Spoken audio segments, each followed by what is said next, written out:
كان عندي واحدة صاحبتي اسمها شيماء في ثانوي. شيماء دي كانت بنت أمراية، كانت مخطوبة دليل إنها أمراية، كانت مخطوبة وهي في ثانوي وكانت شاقطة من بدري قوي يعني. أبوها كان عايش في السعودية. البنت دي كان دايما ريحتها حلوة حلوة حلاوة فظيعة. ففي يوم من الأيام بقول لها: شيماء، قولي لي الريحة الحلوة اللي انتي بتحطيها دي. طفلة بسيطة بسأل. فراحت قالت لي: لا، ده ريحة عرقي.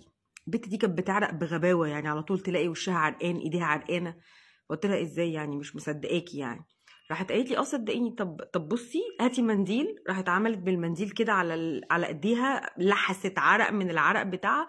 وراحت قالت لي: شميت المنديل ريحته فظيعه. قلت لها: لا، مش مصدقه. راحت قالت لي: طب استني. نزلنا البريك، راحت غاسله ايديها وشويه والبت عرقت تاني. وبرضه نفس الحاجه في تانية ايديها كده، راحت حاطه المنديل.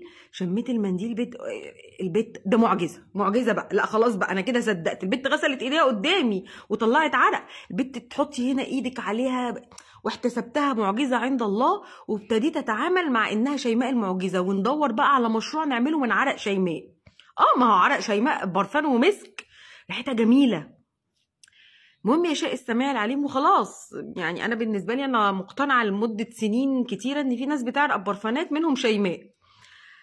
تعدي السنين 12 سنه وافتح مشروع من عرق شيماء. ازاي بقى؟ شميت المسك الابيض. اتاري البت كانت حاطه مسك ابيض سعودي من دهوت. تمام. ومفهماني ان هي معجزه من خلق الله. يعني طلع مسك ابيض، طلع ريحه المسك هي نفس الريحه. انا فاكره ريحه عرق شيماء. المصيبه بقى ان انا كنت طول ما انا قاعده الحس من عرق شيماء واشم. بس فانا مؤخرا يا جماعه بشتغل في عرق شيماء، وعرق شيماء عندي السعودي الاوريجينال بيتباع عندي في هايلا برفيوم. فاللي حابب يشتري عرق شيماء يسأل عليه، هيلاقيه بأسعار.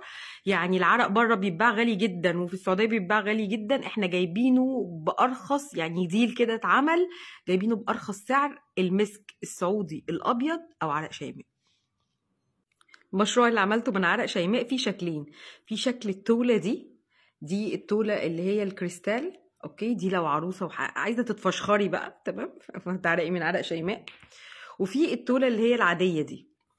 الاتنين نفس الصوص اللي جوه، اللي هو عرق شيماء اللي احنا معبينه، هو نفس الصوص. يعني هو نفس الصوص اللي جوه هو.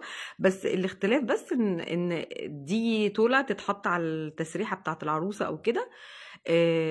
هو فعلا لما بتيجي بتعرقي مسك. هتعرقي زي شيماء، او هتلحسي من عرق شيماء.